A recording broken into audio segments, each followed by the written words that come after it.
Dans cette troisième et dernière partie, nous allons expliquer aux candidats la façon dont se déroule une séance de restitution CSPF, l'interprétation des résultats en termes simplifiés, le fait qu'il n'y ait pas de mauvaise ou de bonne réponse. So what I'd like to do now is just to quickly run through the feedback structure of the 16PF so you have an idea of how we interpret the results from the questionnaire. So firstly, just to emphasise, there's these 5 broad areas. They're called the global factors, and they're made up of the actual primary factors. Okay, these are the 16PF factors that we concentrate on. And what you'll see is that some of them are actually repeated. So, for example, warmth here looks at the level of attentiveness you have in others, whilst here, in thinking style, it's really about the extent you would consider others in your decision-making process. Okay.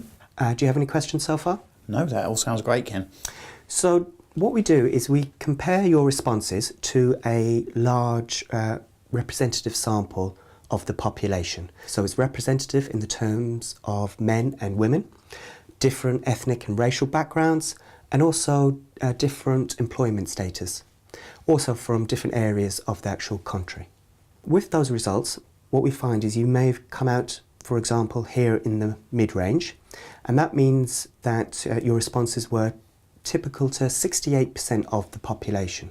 What we find is if your results are a bit more distinct, you may come out here on the left-hand side, or you may come out on the right-hand side.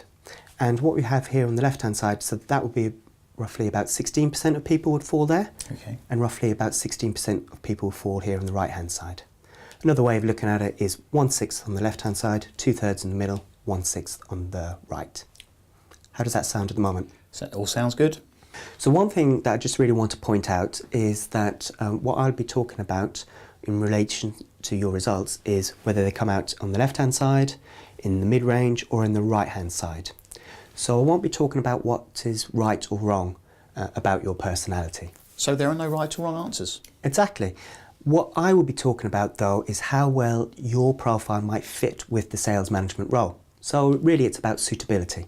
So this is all really about the profile fitting whether I fit the sales manager's role. Yes, exactly. And also just to emphasise that it will be used alongside all the other information from the other assessments. So we'll be looking at all of that together as evidence of how well you fit the role.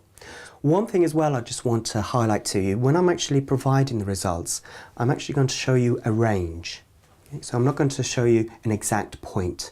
And the reason that I do that is that we know that if you took the questionnaire again, you may come out just slightly different, and we're just taking that into account.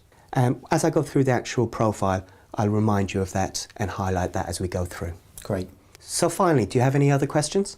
No, none at all, Ken. Just looking forward to the feedback. Okay, that's great. Let's get started.